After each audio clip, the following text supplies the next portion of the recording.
අයිබෝවන් කාලීන ප්‍රවෘත්ති වාර්තාකරණයේ ප්‍රමුඛයා සියත සවසහාය ප්‍රධාන ප්‍රවෘත්ති විකාශයයි මේ. මම කවිඳු විජේවර්ධන ප්‍රථමයෙන් සිරස්තල.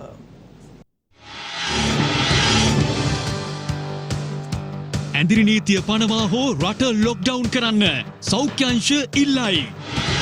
ඩෙල්ටාවේ විකෘතිතා ඇද්දැයි පරීක්ෂණ. ඉදිරි සති දෙක තුළ ඩෙල්ටා සීග්‍රෙන් පැතිරුණු ඇති.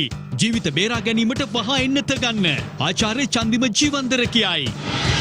අද මධ්‍යම රාත්‍රියේ සිට සංචරණ සීමා දැඩි වෙයි. පළාත් අතර සංචරණය අත්‍යවශ්‍ය සේවා සඳහා පමණයි. මංගල උත්සව වලට සහභාගී වන පිරිසත් සීමා කරයි. සංඛ්‍යාව 50යි. යුද්ධ හමුදාපති දැනුම් දෙයි.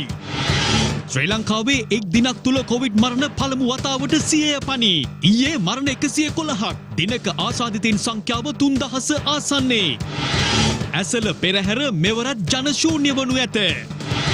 ආනයනික කිරිපිටි බදු ඉවතට කාබනික පොහොර හා ශාක පෝෂක ගෙන්වීමට අනුමැතිය.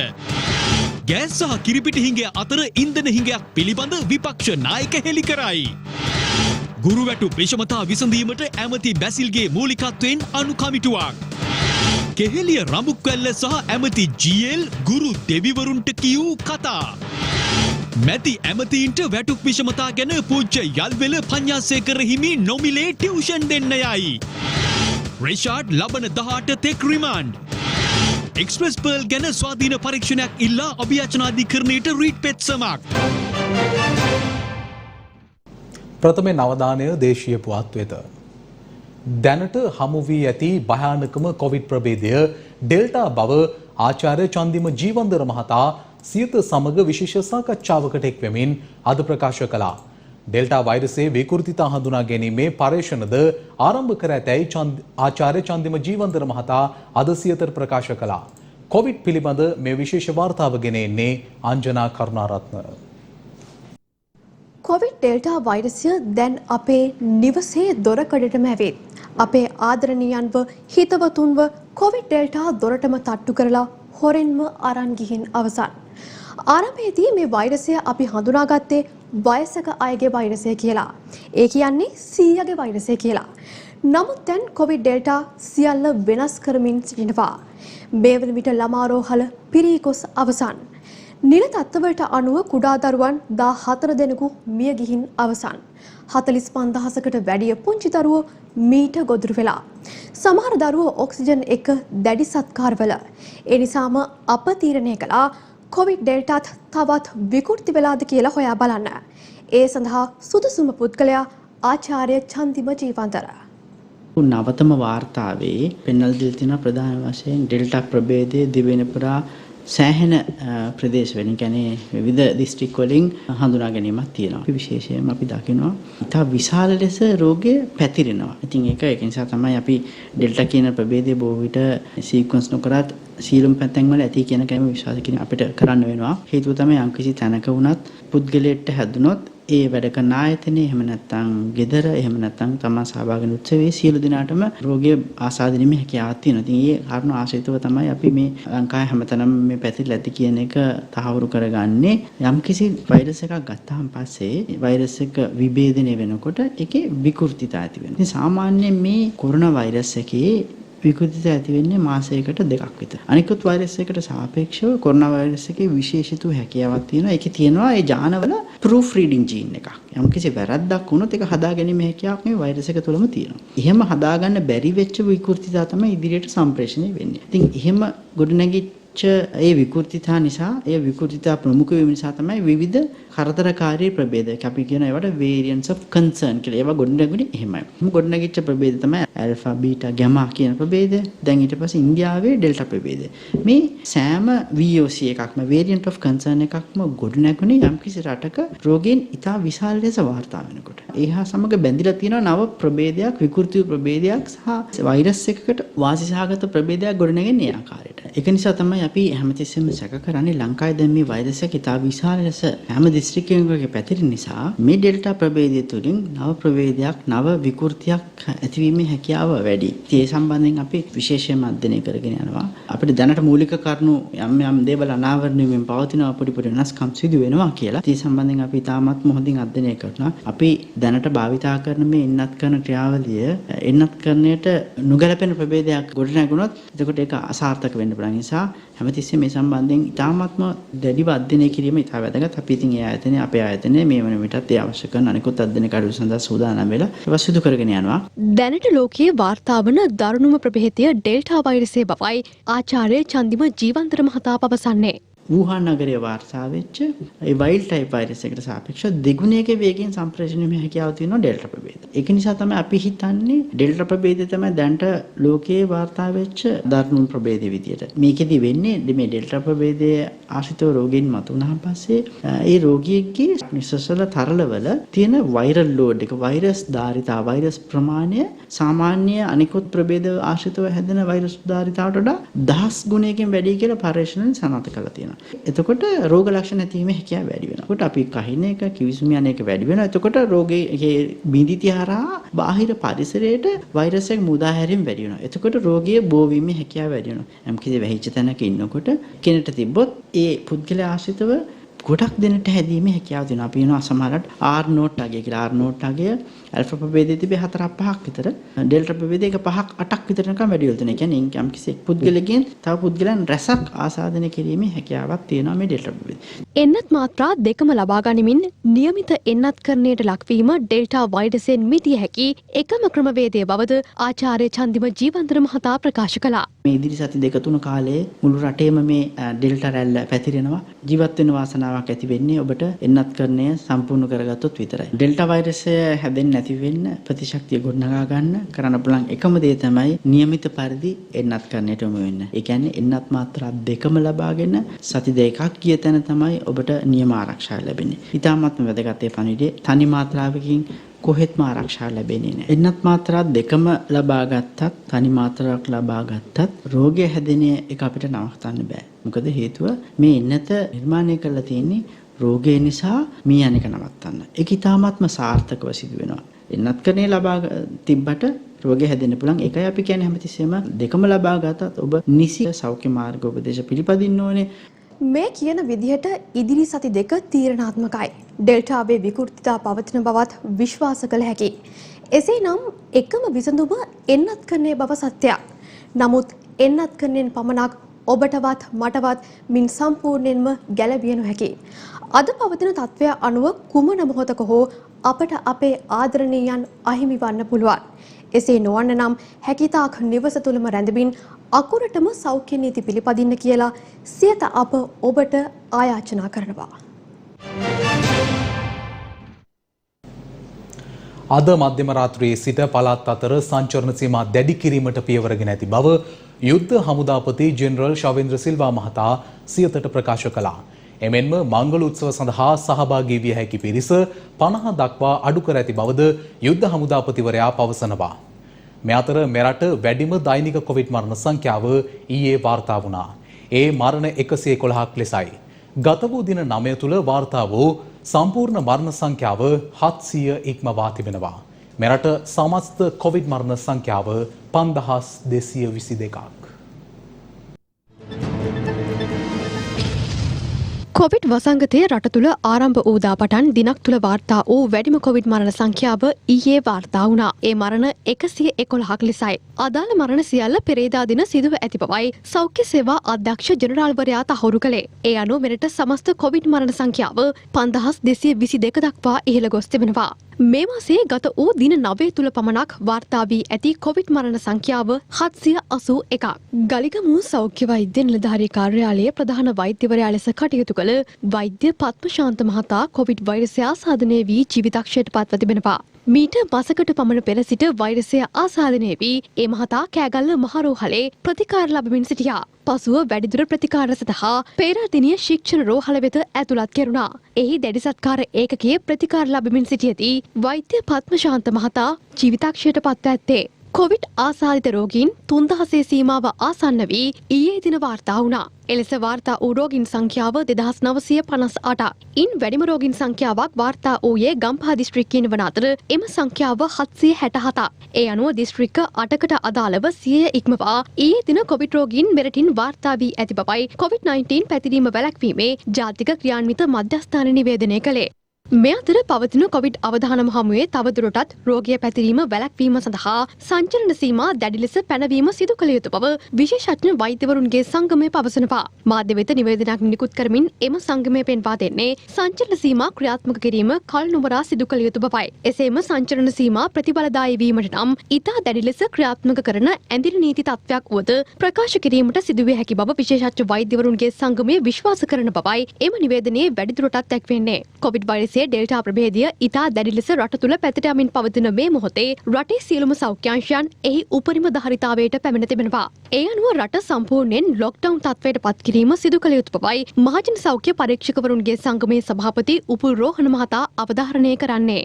ඇතිවන මරණවලට විශාල වශයෙන් බලපෑමක් ඇති කරලා තියෙන ඩෙල්ටා ප්‍රභේදය කියන එක පැහැදිලි. මේ මොහොතේ අපිට පුළුවන් නම් මුළු රටම ඇඳිරි නීතිය පනවලා ලොක්ඩවුන් කරලා තියන්න. එහෙනම් මේක අපි රෝගීන් සංඛ්‍යාව අඩකට තව දින 14කින් පස්සේ අපිට අඩු කරගන්න පුළුවන්. අපි හෙට දිනේ ක්‍රියාමාර්ග ගත්තත් ඉදිරි දින 14 තුල මේ රෝගීන් ඉහළ යාම සඳහා අවශ්‍ය ආසාදනය වීම මේ වෙද්දි වෙලා තියෙන්නේ. ඒ නිසා අපි කඩිනමින් ක්‍රියාමාර්ග ගත යුතුයි මේක පාලනය කර ගැනීම සඳහා ආර්ථිකය පිළිබඳව කල්පනා කරලා බලලා බඩගින්නෙන් මිය යනවාද එහෙම නැත්නම් කොවිඩ්-19 මේ යනවාද කියන ප්‍රශ්නය තමයි තියෙන්නේ. මේ දෙක තුලනය කරගත යුතුයි. කොවිඩ් වෛරසය මර්ධනය කිරීම සඳහා ක්‍රියාත්මක එන්නත් කරන වැඩසටහන අද දිනේදීත් සිදු කෙරුණේ මේ ආකාරයෙන්.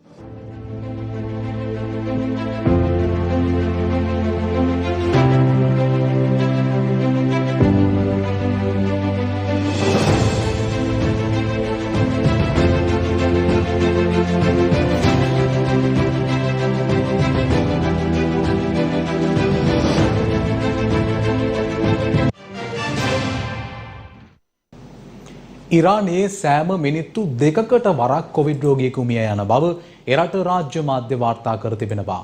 මැද පෙරදිග කලාපය තුළ කොවිඩ් වසංගතයේ දරුණුම බලපෑමට ලක්ව ඇත්තේ ඉරානයයි. ඉරානයේ සෑම තත්පර දෙකකටම සැරයක් ආසාදිතයෙකු හඳුනා ගන්නා තරමට ඩෙල්ටා ව්‍යාප්තිය බරපතල බව එරට මාධ්‍ය වාර්තා කරනවා.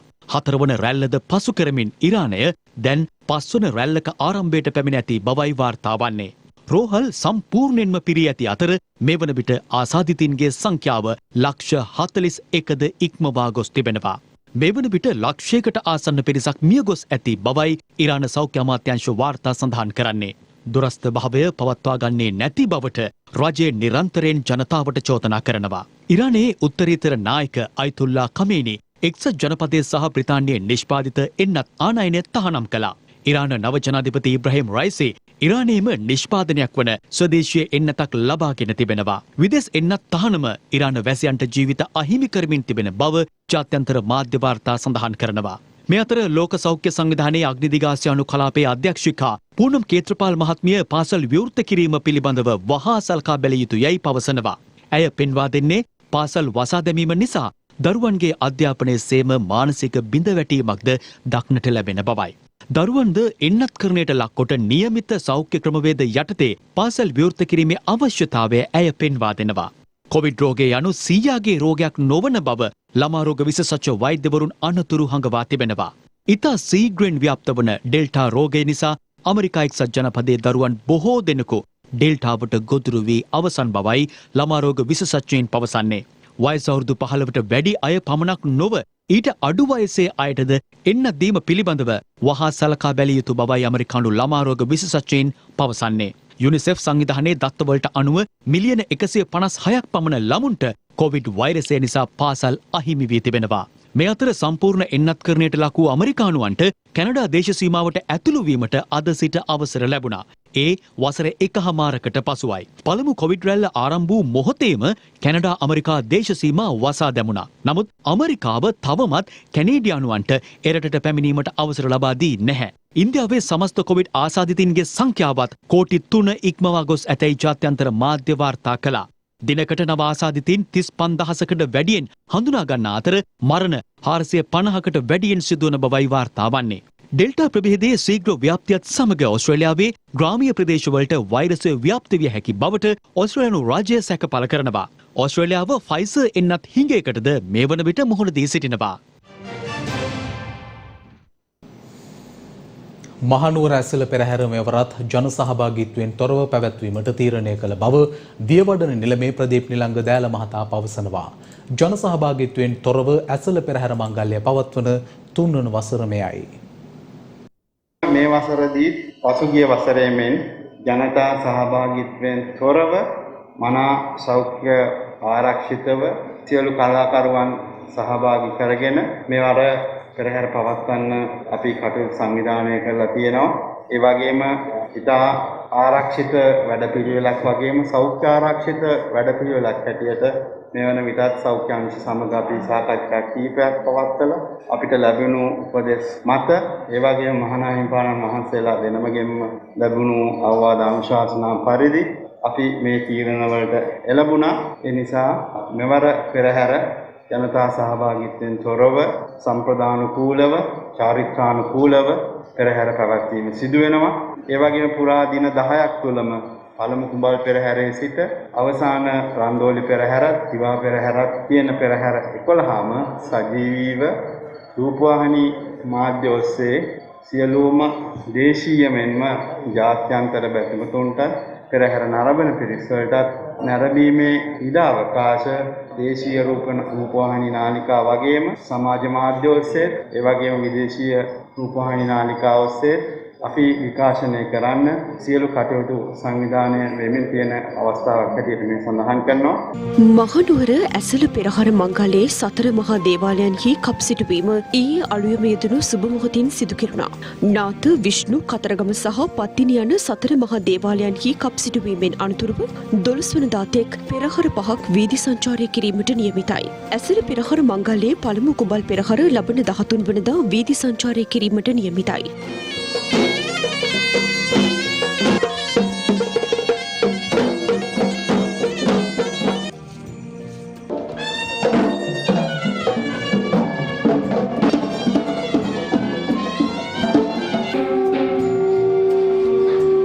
දින 5ක් පුරා කුඹල් පෙරහර වීදි සංචාරය කරනවා. පළමු රන්දෝලි පෙරහර 18 වනදා වීදි සංචාරය කිරීමට නියමිතයි. අවසන් රන්දෝලි මහා පෙරහර වීදි සංචාරය කරන්නේ නිකිනිපුන් පොහොදායි. අනතුරුව පසුදා දහවල් පෙරහර වීදි සංචාරය කිරීමෙන් අනතුරුව මෙවර ඇසළ පෙරහර මංගල්‍යය නිමාවට පත්වනවා.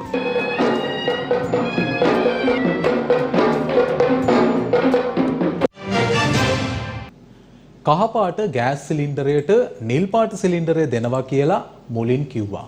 ඒක විශ්වාස කරලා කහපාට අරගෙන නිල් පාට තැනට ගිය පාරිභෝගිකයින්ට හිස් සිලින්ඩරෙම අරන් ආපසු එන්න වුණා. දැන් නිල් පාට සිලින්ඩරය අරන් නිල් පාට තැනට ගියත් ගෑස් නැහැ. කිරිපිටිත් නැති ගෑසුත් නැති වෙලාවේ අපිට මතක් වුණේ කාලයක් අපේ රටේ ජනතාව පාන් ගන්න පොලිමේ හිටපු හැටි. ගෑස් හිඟේ හේතුවෙන් තවමත් රටපුරා ජනතාව බොහෝ දුෂ්කරතාවන්ට මුහුණ පා සිටිනවා. ගෑස් හිඟෙන් බැටකන ජනතාව මෙන්ම ඊට වගකිව යුතු පාර්ශවයන් මේ සම්බන්ධයෙන් පළ කළ අදහස් දිගින් දිගටම අප ඔබට වාර්තා කළා. කෙසේ වෙතත් තවමත් මෙම ගැටලුවට ස්ථිර විසඳුමක් ලැබී නැහැ. කහ පැහැති ගෑස් සිලින්ඩර් වෙනුවට නිල් පැහැති ලිට්‍රෝ සිලින්ඩර් නිකුත් කරන බවයි මින් පෙර පවසා තිබුණේ. කෙසේ වෙතත් ගෑස් වෙළඳපොළෙහි එවැනි මිලදී ගැනීමකට පාරිභෝගිකයන්ට අවකාශය සලසා දී තිබුණේ නැහැ. ලාෆ් ගෑස් හිඟවීමත් සමග ලිට්‍රෝ ගෑස් සඳහා වැඩි ඉල්ලුමක් ඇති වුණා. ඉල්ලුමට සරිලන ලිට්‍රෝ ගෑස් සිලින්ඩර ප්‍රමාණවත් නැති නිසා මේ වන විට ගෑස් හිඟය බරපතල අර්බුදයක් බවට පරිවර්තනය වී තිබෙනවා. ලිට්‍රෝ ගෑස් අලෙවි නියෝජිතයින් අද මේ සම්බන්ධයෙන් පළ කළේ මෙවන් අදහසක්. 200ක් කිලෝ 100යි දෙන්නේ. ඒ මාර හිටියක් තියෙනවා කහපාටක නැති නිසා. ගණන් වැඩි වෙයි කියලා හිතනා කරලා දෙන්න දෙන්නේ. අපි 200ක් ඕඩර් දැම්මත් අපිට හම්බෙන්නේ 100යි. අපි හැමදාම 250ක් ඕඩර් දැම්මත් අපිට දෙන්නේ 100යි. 80යි 70යි ඒ විදිහට තමයි දෙන්නේ අපිට. ගෑස් අද උදේත් මට ආවා. ඉල්ලීම වැඩි ඒ වුණාට එන ප්‍රමාණය මදි. මනින්ම ඉවර වෙනවා. අද පැවති කැබිනට් තීරණ දැනුම් දීමේ මාධ්‍ය හමුවේදීද ගෑස් හිඟය පිළිබඳ අදහස් පළ වුණා. ප්‍රධාන ආයතන දෙකත් සමග සුහදව සාකච්ඡා කරලා ඒ ප්‍රශ්නය පාරිභෝගිකයාට පීඩනයක් නොවන ආකාරයට විසඳගන්නේ කෙසේද? නීතිමය තත්ත්වය තුළ රජයක් හැටියට ගත යුතු ක්‍රියාමාර්ග කුමක්ද? ඒ සියලු දේ සංකලනය කරමින් පාරිභෝගිකයා ආරක්ෂා කිරීමේ වැඩපිළිවෙලට මුල් තැන දෙන්න තීන්දුවක් අරන් තියෙනවා. සමගි ජනබලවේගයේ කැඳවා තිබූ මාධ්‍ය හමුවේදී මේ සම්බන්ධයෙන් පළ වූයේ මෙවන් අදහසක්. දැන් වැඩි මිලට හරි ගෑස් ටික ගන්න පාරිභෝගිකයන්ට අවස්ථාව ලැබිලා නැහැ. අනිවාර්යයෙන්ම කියයි දැන් ගෑස් වලින් විනේව කන්න හොඳ නැහැ. ඒතකොට දර දාලා ඉව්වහම තමයි ඇඟට හොඳ. ඒ වගේ මොකක් හරි ගේමක් ගහයි. ගෑස් කිරිපිටි හිඟය අතරතුර අනාගතයේ ඇතිවිය හැකි ඉන්ධන අර්බුදය සම්බන්ධයෙන් අද විපක්ෂ නායකවරයා මාධ්‍ය නිවේදනයක් නිකුත් කර තිබුණා. මේ වන විටත් රට පුරා ඉන්ධන සංචිතවල හිඟයක් පවතින බව එහි දැක්වෙනවා. මෙම ගැටලුව විසඳාගත්තේ නැත්නම් බරපතල ඉන්ධන හිඟයකටද ලංකාව මුහුණ දෙනු ඇති බවයි විපක්ෂ නායකවරයා පවසන්නේ. ගෝලීය ජීවන වියදම් දත්ත පද්ධතිය උපුටා දක්වමින් ඔහු වැඩිදුරටත් පවසන්නේ මෙරට වැඩිහිටියෙකු සිය වැටුපෙන් 66% ආහාර වෙනුවෙන් වැය කරන බවයි. ආහාර වියදම දරා ගැනීමේ හැකියාව ලොව දුප්පත්ම රටවල් අතර පස්වන තැනට ලංකාව තල්ලු වී ඇති බවද විපක්ෂ නායකවරයා වැඩිදුරටත් පෙන්වා දෙනවා. මේ සියලු අර්බුද හමුවේ පීඩා විඳින්නේ අපේ රටේ සාමාන්‍ය ජනතාව. මේ ජනතාව සියතට පළ කළ අදහස්. කොයි වෙලේ හරි කමන්නේ රට ලොක්ඩවුන් කරොත් එහෙම මිනිසුන්ට දේ ටිකක්වත් හදාගෙන බොන්න නැති තරමට ගෑස් හිඟයක් තියෙනවා. දැන් මම ආවෙත් මේ ගෑස් එකක් ගන්න. හැමතැනම ඇවිත් කොහොමවත් නෑ අපිට ගෑස් ගන්න. සමහර පැතිවල තියෙන දර කැල්ලක්වත් හොයාගන්න. බලධාරීන් මේවා ගැන හොයන්නේ. ගෙවල් වලට කාලා බීලා ඉන්න හරි අපිට ගෑස් ටික හරි තියෙනවා හොඳ නැහැ. අතේ සල්ලි තිබිලත් ගන්න ගෑස් නැහැ. අපි ඉන්නේ උඩ තට්ටුවක. ඒකට අපිට කොහොමවත් දරලි පාවිච්චි කරන්න බෑ. කොහොම හරි විසඳුමක් දෙන්න කියලා තමයි අපි රජයෙන් ඉල්ලන්නේ. ගෑස් නැහැ කිව්වේ දැන් මාසයකටත් වැඩිනේ. ඉක්මනටම කොහොම හරි බලධාරීන් මේවා කරලා මේ ප්‍රශ්න විසඳලා දෙන්න කියලා කියන්නේ. අපිට වත්ත තියෙන හින්දා දර ටිකක් හොයාගත්ත එක. ඉතින් ළමයි නම් කරන්නේ මොකෝවත් ගෑස් නැතුව. හොයන්න ගියා නෑ කොහෙවත්. රට වටේ විදිනවා. දැන් ගම්පහ දිස්ත්‍රික්කේ යන්න නැති දැනන්න අපි කඩේ අරගන්න විදියක් නැතුව ඉන්නේ දැන් ගෑස් නැතුව. ගෑස් නැති පස්සේ ගෙවල් වලට මෙන්න ව්‍යාපාර ස්ථාන බලපාන මේ අවස්ථාවේ අත්‍යවශ්‍ය දෙයක් කරලා තියෙනවාද ගෑස් කියන එක. මේ වගේ දෙයක් ආපුවාම මිනිසුන්ට ඇත්තම කබලෙන් ලිපිට වලට තත්ත්වපත් වෙලා තියෙනවා. වැඩි මිලට භාණ්ඩ විකුණන කළු කඩකාරයින්ට පනවා තිබූ රුපියල් 2500 දඩය ලක්ෂයක් දක්වා වැඩි කළ බව වෙළඳ අමාත්‍ය බන්දුල ගුණවර්ධන මහතා පවසනවා. ඒ කොළඹ පැවති මාධ්‍ය හමුවකදී ජන ජීවිතයට අත්‍යවශ්‍ය වන පරිභෝජන භාණ්ඩයක් රජය විසින් නියම කළ මිලට වඩා වැඩි මිලට අඩවි කළොත් මෙතෙක් පැවති රුපියල් 2500ක් වූ දඩය රුපියල් ලක්ෂය දක්වා අවම දඩය 3900කටත් වඩා වැඩි ප්‍රමාණයකින් දඩේ වැඩි කිරීමේ තීන්දුව ගත්තා. කෝටි ප්‍රකෝටි සංඛ්‍යාත නිරායුධ අවිහිංසක ජනතාවගේ ප්‍රධාන ආහාරය වන බත සැපීම සඳහා අවශ්‍ය කරන සහල් මිල රුපියල් 100ට වඩා අඩුවෙන් පවත්වාගෙන යාමේ වගකීම අපි අකුරටම ඉෂ්ට කරනවා. ජාවාරම්කරුවන් විසින් විවිධ ලාභ ලැබීමේ අරමුණින් වී තොග රැස් කරන අයගේ තොග ලියාපදිංචි කරන්න වෙනවා. වී පිළිබඳ රුපියල් 30ක් 32ක් ලැබුණ ගොවියට රුපියල් 50ක සහතික මිලක් නාඩු සඳහා කැකුළු සාල සඳහා රුපියල් 52ක සහතික මිලක් සම්බා සාල් සඳහා රුපියල් 52ක සහතික මිලක් පනවලා තිබුණා. ඒ සහතික මිලට වඩා සතයක්වත් ගොවි ජනතාවට අඩුවෙන් ලැබුණොත් ඒ සියලුම වී ප්‍රමාණය මිලදී ගන්න වියලි මණ්ඩලයට උපදෙස් දීලා තියෙනවා. කිරිපිටි හිඟය මැඩ පැවැත්වීම සඳහා ආනයනික බදු ඉවත් කිරීමට කැබිනට් මණ්ඩලය තීරණය කළ බව අද පැවති කැබිනට් තීරණ දැනුම් දීමේ මාධ්‍ය සාකච්ඡාවේදී කැබිනට් මාධ්‍ය ප්‍රකාශක අමාත්‍ය කෙහෙලිය රඹුක්වැල්ල මහතා ප්‍රකාශ කළා. කිරිපිටිවල අවශ්‍යතාවය තේරුම් අරගෙන මුදල්ලක් තව මේ මොහොතේ වැඩි නොකරන තැනට ගෙන නැත්නම් රජයට ලබා ගන්න ආදායම අඩු කරලා හරි ජනතාවට ඒ සහනය ලබා දෙන්න ඕනේ කියන ප්‍රගතිශීලී තීන්දුව ඊය ගත්තා. ඒ වගේම රජයේ මේ ආයනය කරන සියලු දෙනාට කියන උන්ගේ ලාභය මහා දැවැන්ත ලාභයක් කියන එකක් නෑ. කෙසේ වෙතත් මේ අමාරු මොහොතේ අපි රුපියල් මට මතක විදිහට 175කට මහා සමාන බද්දක් ඒ සම්පූර්ණයෙන් බද්ද ඉවත් කරලා මේ සම්බන්ධව කටයුතු කරන්න තීන්දුව කරලා තියෙනවා. බහුතරයකගේ යහපත පිණිස යම් යම් වෙනස්කම් අපේ මූලික ප්‍රතිපත්තිවල වෙනස්කම් කරන්නට සිද්ධ වුණත් එය සැලකිල්ලටගෙන අපි වෙනස්කම් කළ යුතුයි කියන තැන තමයි කැබිනට් මණ්ඩලය ඊයේ සාකච්ඡා කරේ. දේශීය කිරිගොවියට අගතියක් නොවන ආකාරයට තමයි මේ බදු අඩු කැරීම සහ වෙළඳපොළ හැසිරවීම ටික කරන්නට ඕනේ. අපිට පුළුවන් වෙන්න ඕනේ මධ්‍යම කාලීන සැලැස්මක් අනුව මේ රටේ සම්පූර්ණයෙන්ම කිරි නිෂ්පාදනය ඇති කරන්න හැකියාවක් තියෙන්නට ඕනේ. විදේශ දික්කසාද විවාහ වළංගු කිරීම හෝ අධිකරණය වෙන්වීම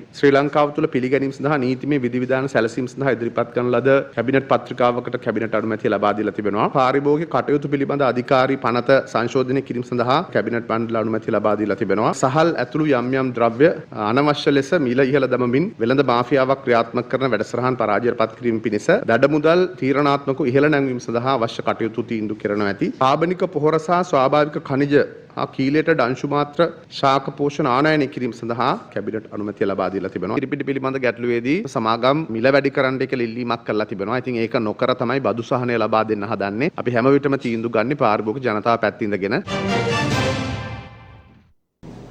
ගුරු වැටුප් විෂමතා පිළිබඳ සොයා බලා කරුණු ඉදිරිපත් කිරීමට මුදල් අමාත්‍ය බැසිල් රාජපක්ෂ මහතාගේ ප්‍රධානත්වයෙන් යුත් අනු කමිටුවක් පත් කර තිබෙනවා.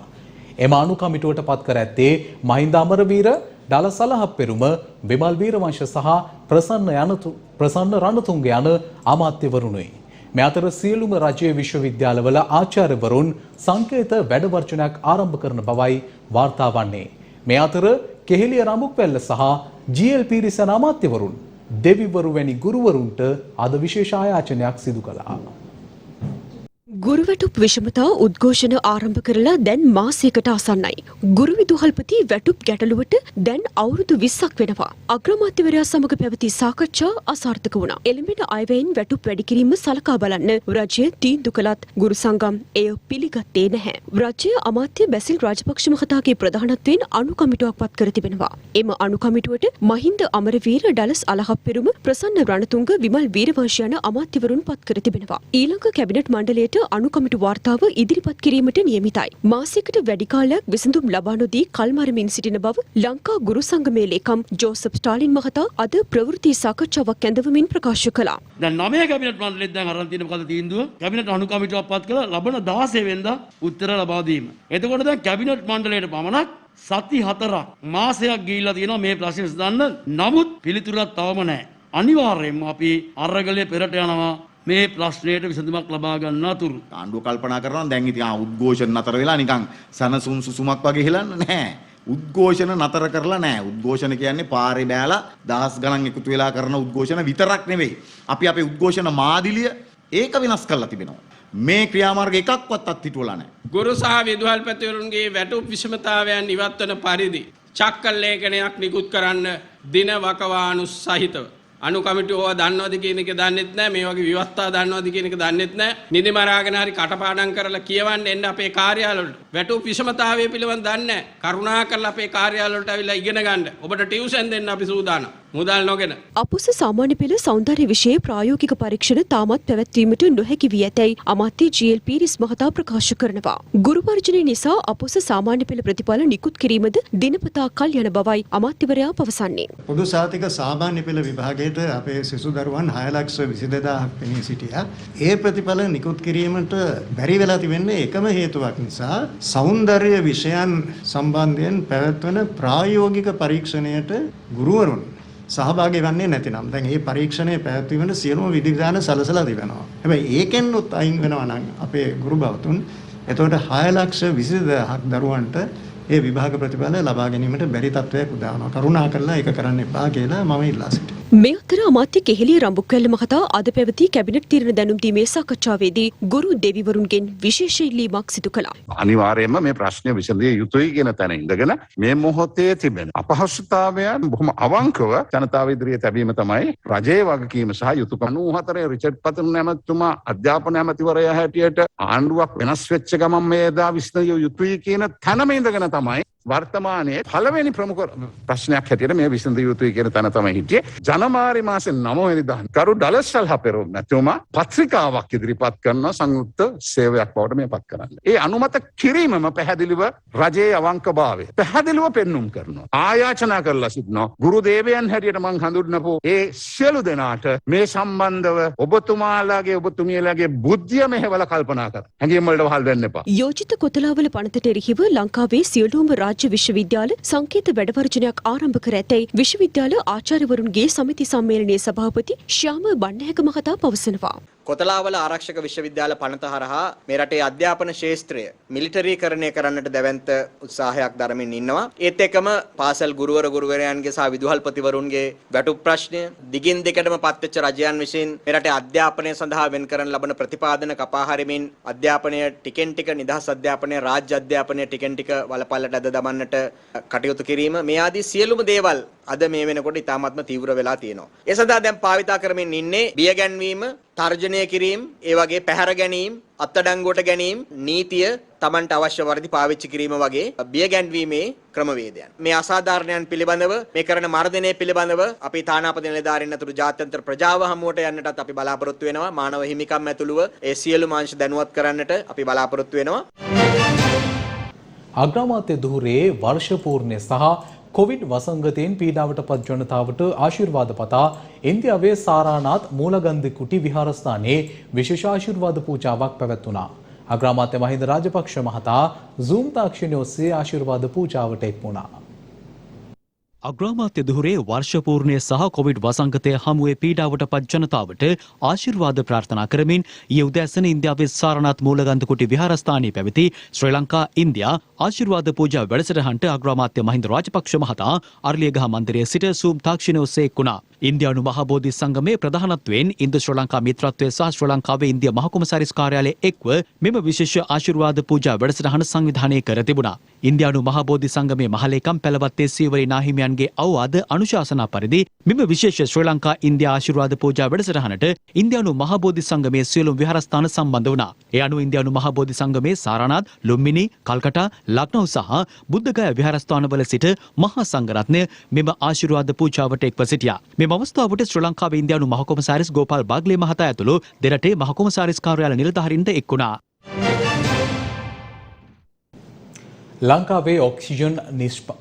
ලංකාවේ ඔක්සිජන් නිෂ්පාදනයෙන් රෝගීන් සඳහා තවමත් භාවිත කරන්නේ 30ක් පමණක් බව හිටපු සෞඛ්‍ය අමාත්‍ය පාර්ලිමේන්තු මන්ත්‍රී රාජිත සේනාරත්න මහතා පවසනවා.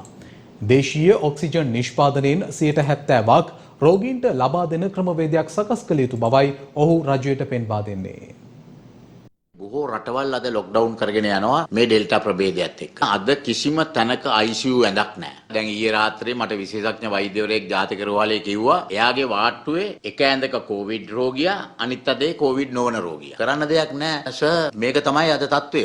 මම දන්නේ නැහැ කොහෙද නාමල් රාජපක්ෂ ඇමතුමා ගෙනාපු ඇඳන් 10,000 කොහෙද කියලා. දැන් ඔක්සිජන් සමාගම මම දැක්කා දැන් දවස් කීපයකට ඉස්සෙල්ලා කියලා තියෙනවා ඒගොල්ලන්ගේ ඔක්සිජන් ධාරිතාවෙන් තාම පාවිච්චි වෙන්නේ 130කට අඩු ප්‍රමාණයක්. එතකොට තව 170ක් ඔක්සිජන් හදද ඇයි? එතකොට ඔක්සිජන් වල අඩුවක් නෙමෙයි. සමාගමේ තියෙන ඔක්සිජන් ටික රෝගියාට එන ක්‍රමයක් නැහැ. මේ කියන්නේ විශේෂඥ වෛද්‍ය සුසී පෙරේරා. එයා කියනවා කොවිඩ් වෛරසයේ මාරාන්තික ඩෙල්ටා ප්‍රභේදය රටේ ප්‍රදේශ කිහිපෙක වාර්තා වේ. මේ සෞඛ්‍ය මාර්ගෝපදේශයන් ලිහිල් කිරීම සෞඛ්‍ය අමාත්‍යාංශයේ උමනාව මත සිදුවක් නොව ඉහළින් ආන ඔයගයක් මත සිදුවක් බව. මම මේකයි කියන්නේ කරුණාකරලා ඔන්න ඔය ආධිපති කාර්ය සාධක බලපෑම අයින් කළා දාන්න. මහජන සෞඛ්‍ය පිළිබඳ විශේෂඥයින්ට මේ කාර්යභාරය විශේෂඥයන් අපි දැක්ක අද මාධ්‍ය තුල කියනවා ඉන්දියාව තියෙන තත්ත්වයට වඩා 10 ගුණකින් වැඩි ප්‍රමාණයක් මරණ අපේ ලංකාවේ සිද්ධ වෙනවා. මොකද අපේ රටේ ජීවත් වෙන්නේ ජනගහනය කෝටි 2යි. ඉතින් ඒ වගේ 60 ගුණයක් ඉන්දියාවේ. ඒතර අපේ මේ ප්‍රමාණය හැම වෙලේම අපි 60 ගුණයෙන් වැඩි කරන්න ඕනේ. එතකොට අපි 110ට වඩා අපේ ඊයේ දිනේ මරණ ප්‍රමාණය අවාසනාවන්ත ලෙස ඇති වෙලා තියෙනවා කියන්නේ ඒක 60න් වැඩි කරාම එතකොට 6000ටත් එහා ගිහිල්ලා. ඉතින් ඒ නිසා අද අපි ඉන්නේ ඊටාම භයානකම තැනක. මේ රටේ මේ මිනි කඳු ගොඩ ගැහෙන්න යන වෙලාවේ ඒක යම් ප්‍රමාණයකින් හරි පාලනය කරගන්න නම් අඩු ගානේ සති 3කට රට වහන්න. මේ කොවිඩ් තත්ත්වය තුල අපි දැක්ක දිගින් දිගටම ආණ්ඩුව වැරදි තීන්දුව తీරන ගත්තා. ඒ කියන්නේ වහන්න ඕන වෙලාවට රට වහන්නේ නැහැ, අරින්න ඕන වෙලාවට අරින්නේ නැහැ. ඒ තීන්දුව තුල තමයි අද ප්‍රශ්න ගණනාවක් ඇවිල්ලා තියෙන්නේ. මේ ජීවිත වලින් ජනතාවව වන්දි ගෙවන්න තියලා තියෙන්නේ. හිටපු අමාත්‍ය රිෂාඩ් බදියුදීන් යලි ලබන 18 වනදා දක්වා රක්ෂිත බන්ධනාගාර ගත කර තිබෙනවා. ඒ අද ඔහු කොළඹ කොටුව මහේස්ත්‍රාත් අධිකරණයට ඉදිරිපත් කිරීමෙන් අනතුරුවයි. රිෂාඩ් බදියුදීන් මන්ත්‍රීවරයා අත්අඩංගුවට ගත්තේ පාස්කු ප්‍රහාරයට ආධාර අනුබල දීමේ චෝදනා මතයි. ඒ ඇතුළු තවත් අධිකරණ පුවත් කිහිපයක් දැන්.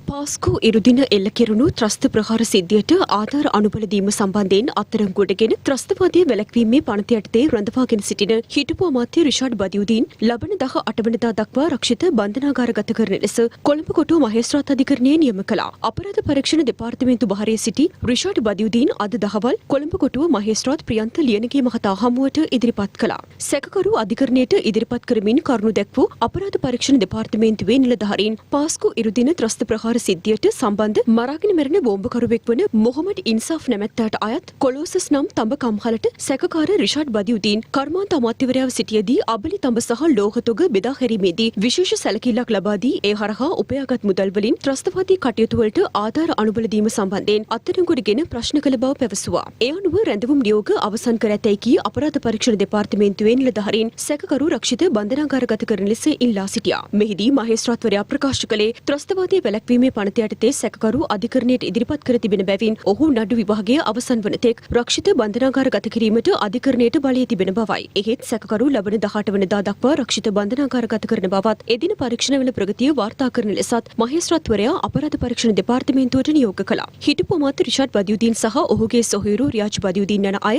ඉකුත් අප්‍රේල් මාස 24 වෙනිදා අපරාධ පරීක්ෂණ දෙපාර්තමේන්තුව විසින් අත්අඩංගුවට ගත්තා. ඉන්පසුව ත්‍රස්තවාදය වැළැක්වීමේ පනත යටතේ ඔවුන් රඳවාගෙන ප්‍රශ්න කිරීමටයි එම දෙපාර්තමේන්තුව පියවරගෙන තිබුණේ. එක්ස්ප්‍රස් පර්ල් නෞකාව ගිනි ගැනීමට ලක්වීමේ සිද්ධිය පිළිබඳව අපක්ෂපාතී සහ ස්වාධීන පරීක්ෂණයක් පවත්වන ලෙස ඉල්ලා රජය වෙත නියෝගයක් නිකුත් කරන්නයි අභියාචනාධිකරණයට රීට් පෙත්සමක් ඉදිරිපත් වුණා. පරිසර යුක්ති කේන්ද්‍රය ඇතුළු තිදෙනෙක් විසින් පෙත්සම ඉදිරිපත් කර තිබෙනවා.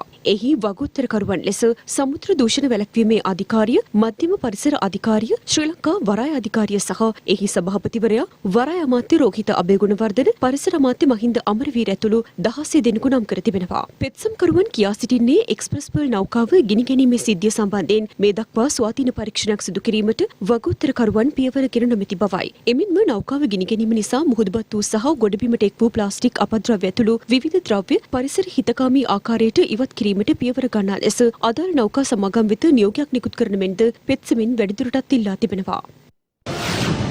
ත්‍රස්තවාදී වැළැක්වීමේ පනත යටතේ තමන්ව අත්අඩංගුවටගෙන රඳවා ගැනීම නීති විරෝධීයයි ප්‍රකාශ කරන මෙන් ඉල්ලා බස්නාහිර පළාත් හිටපු ආණ්ඩුකාර අසත් සාලි මහතා ගොනු කළ මූලික අයිතිවාසිකම් පෙත්සම සලකා බලන ත්‍රිපුද්ගල විනිසුරු මඩුල්ලේ සමාජිකයෙකු ඉන් ඉවත් වී තිබෙනවා. එම පෙත්සම අද සලකා බැලීම සඳහා මුරුදු ප්‍රනාන්දු එස් තුරේරාජා සහ AHMD නවාස් යන මහත්ම මහත්මීන්ගෙන් සමන්විත ත්‍රිපුද්ගල විනිසුරු මඩුල්ල ඉදිරියේ කැඳවනු ලැබුවා. මෙහිදී ත්‍රිපුද්ගල විනිසුරු මඩුල්ලේ සමාජික විනිසුරු AHMD නවාස් මහතා සඳහන් කළේ පෞද්ගලික හේතුවක් මත තමන් මෙම පෙත්සම සලකා බැලීමෙන් ඉවත් වන බවයි.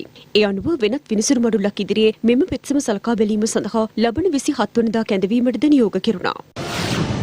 2017 වසරේ සිට කොළඹ ජාතික රෝහලේ තබා ඇති හඳුනා නොගත් මලසිරුරු 40ක් භූමදානය කරන ලෙස අධිකරණය නියෝග කර තිබෙනවා. නිසි නෛතික ක්‍රමවේද අනුගමනය කරමින් එම සිරුරු යාපනය ප්‍රදේශයේ භූමදානය කරන ලෙසයි අධිකරණය නියෝග කර ඇත්තේ. දැන් තවත් පුවත් කිහිපයක්.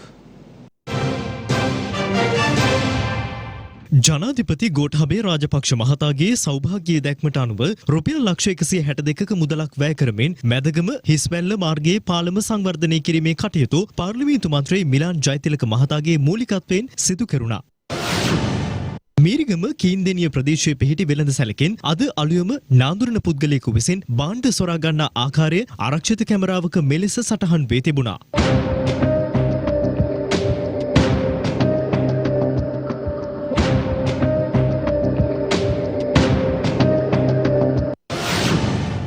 විශේෂකාර්ය බලකායට ලද තොරතුරකට අනුව මෙරටට තීරුබදු නොගෙවා ආනයනය කරන ලද නීති විරෝධී දුම්වැටි තොගයක් සන්තකයේ තබාගත් 54 හැවිරිදි පුද්ගලයෙකු අත්අඩංගුවට ගෙන තිබෙනවා. දුම්වැටිවල වටිනාකම රුපියල් 7,70,000කට වඩා වැඩි බවයි වාර්තා වන්නේ. හැටන් සිට මහවැලිගඟ දක්වා ප්‍රධාන වශයෙන් ජලය ගලා බසින හැටන් ඔයේ නීත්‍යනුකූලව මැණික් ගැරීමට ජාතික මැණික් හා ස්වර්ණාභරණ අධිකාරිය විසින් නිකුත් කර ඇති බලපත්‍රය අහෝසි කරන ලෙස බල කරමින් වතු කම්කරුවන් පිරිසක් උද්ඝෝෂණයක නිරත වුණා. සියත ප්‍රධාන ප්‍රවෘත්ති විකාශය මින් නිමාවට පත්වනවා. වැඩිදුර තොරතුරු සඳහා පිවිසෙන්න www.siyathanews.lk අපගේ වෙබ් පිටුව වෙත. අප යාලිත් හමුවන්නේ අපගේ රාත්‍රී 9:35 ප්‍රවෘත්ති විකාශයෙන්. ඔබට සුබ සන්ධ්‍යාවක්. දිනපතා අලුත් වීඩියෝ සහ ප්‍රවෘත්ති නැරඹීමට ඉහත බටන් එක ක්ලික් කර සියත TV subscribe කරන්න.